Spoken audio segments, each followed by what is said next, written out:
হাই everyone, আপোনালোকক আমাৰ চেনেলৰ নতুন এটি ভিডিঅ'লৈ পুনৰবাৰ স্বাগতম জনাইছোঁ। ৰাতি বনাব লৈছোঁ নীলাজী। মই মোৰ ভাল লগা এবিধ তৰকাৰী বনাইছোঁ আৰু আপোনালোকক দেখাম। এয়া দেখা পাইছেনে, নীলাজী আৰু আলু। বহুতে নীলাজীক ধুন্দুলি বুলিও কয়, আৰু আপোনালোকে কোনে কোনে কি কয় জনাবচোন। আৰু এইফালে মই এয়া কাটিব ৰেডি হৈছোঁ, যিটোকে একেবাৰে সহজ। এনেকুৱাকৈ ৰুকি দিলে বাকলিটো মানে উঠি যায়। গতিকে এয়া কাটি মেলি ৰেডি কৰি লওঁ। আৰু লগতে আজি মই ভাজিম, কিহেৰে ভাজিম আপোনালোকক দেখাম, আৰু আপোনালোকে কেনেকুৱাকৈ খাই ভাল পায় সেইটো জনাব। আৰু আপোনালোকে ভিডিঅ'বোৰ ক'ৰ পৰা চাই আছে জনাবচোন, তেতিয়া মানে মনটো বহুত বেছি ভাল লাগে আৰু লগতে উৎসাহ পোৱা যায়। গতিকে আপোনালোকৰ নামবোৰ নিশ্চয় ল'ব চেষ্টা কৰিম। আৰু এই নীলাজীৰ ভিতৰৰ গোটেইখিনি এনেকুৱাকৈ পেলাই দিব লাগে। মই কিন্তু তৰকাৰী কটাত মানে একেবাৰে ফাৰ্ষ্ট। এয়া চাওক, তৰকাৰীখিনি ময়ে কাটোঁ। আগতে মানে কাম কৰা বাই আছিল ঘৰত, কিন্তু ময়ে কাটোঁ। আৰু এইখিনি মই এতিয়া এয়া কাটা হৈ গ'ল, আৰু এতিয়া মই খুব সুন্দৰকৈ ভাজিম। মিঠাতেল দি ল'লোঁ, এতিয়া পিঁয়াজ ভাজি লওঁ। আৰু এতিয়া এয়া নীলাজীখিনি দি দিলোঁ, আৰু এতিয়া ইয়াতে হালধি নিমখ দি একেবাৰে চিম্পুল হালধি নিমখ দি সুন্দৰকৈ এতিয়া অকণমান সময় ভাজি থাকিম।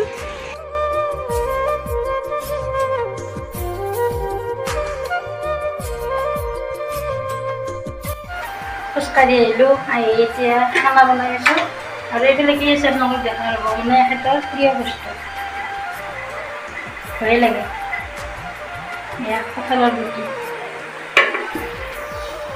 মানে এনেকুৱাকৈ ডেইলি কঁঠালৰ গুটি আমি খোজকাঢ়ি আহি ইয়াতে দি দিওঁ, আৰু মানে খাই খুব ভাল লাগে। এনেকুৱাকৈ বহুতে চাটনি বনাইও খায়, আমি আৰু এনেকুৱাকৈ ডাইৰেক্ট খাই দিওঁ। আৰু এতিয়া ব্যৱহাৰ কৰিম, ইয়াতে মই এটা কণী ব্যৱহাৰ কৰিছোঁ, যিটোকে এটাই নীলাজী। চাওক, এই ৰেচিপিটো আপোনালোকে যদি ট্ৰাই কৰা নাই কৰিব, বিৰাট মানে টেষ্টি। আৰু এইটো ভাঙি দিলেই হৈ গ'ল, মিক্স কৰি দিলোঁ মানে হৈ গ'ল।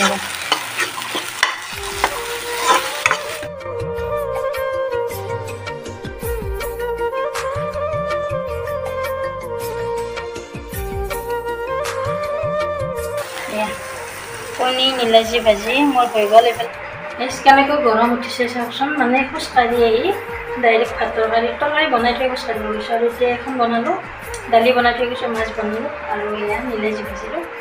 গতিকে এতিয়া গা ধুওঁ। এইটো ভিডিঅ' শ্বুট কৰিছিলোঁ ৰাতি, গতিকে ৰাতি আৰু ভিডিঅ' কৰি নাথাকিলোঁ।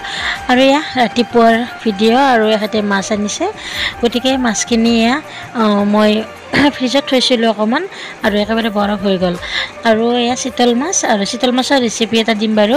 আৰু এয়া সৰু মাছো আনিছে, গতিকে সৰু মাছ কোনে কোনে ভাল পায়, আমাৰ এখেতৰ বহুত বেছি প্ৰিয়। গতিকে মই আজি সৰু মাছো বনাম, আৰু চিতল মাছৰ এটি ৰেচিপি আপোনালোকৰ মাজলৈ শ্বেয়াৰ কৰোঁ।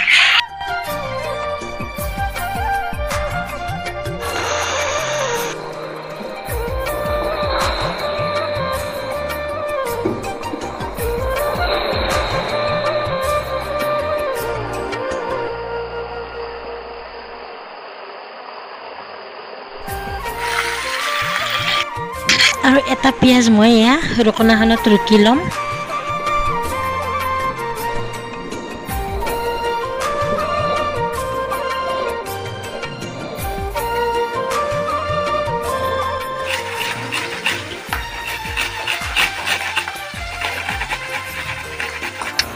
এয়া লৈছোঁ মই আদা নহৰু পেষ্ট অকণমান, আৰু পিঁয়াজখিনি, আৰু এইফালে জলকীয়া দুটা, আৰু মাছখিনি মোৰ ফ্ৰাই কৰা হৈয়ে গ'ল।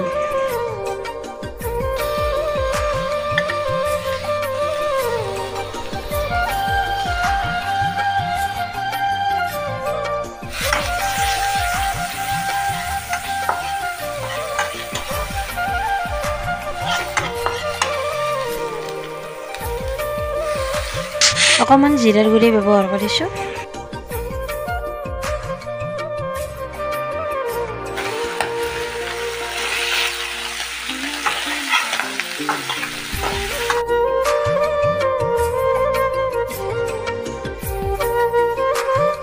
আৰু ভালকৈ ভাজি লোৱাৰ পিছত এতিয়া দিছোঁ পানী অকণমান, আৰু এইফালে মই সৰু মাছো ভাজি আছোঁ, গতিকে আৰু মই এনেকুৱাকৈ দুবাৰকৈ পানী দিলোঁ এতিয়া শুই গৈছে দেখা পাইছেনে এয়া আৰু অকণমান পানী দিছোঁ এতিয়া মানে একেবাৰে শেষৰ পানীখিনি আৰু এতিয়া মোৰ মাছৰ তৰকাৰী ৰেডি হৈ গ'ল এইফালে মোৰ এয়া সৰু মাছখিনি ফ্ৰাই কৰি এতিয়া পিঁয়াজ জলকীয়া ভাজি আছোঁ আৰু এইখিনিও খুব সুন্দৰকৈ ৰেডি হৈ যাব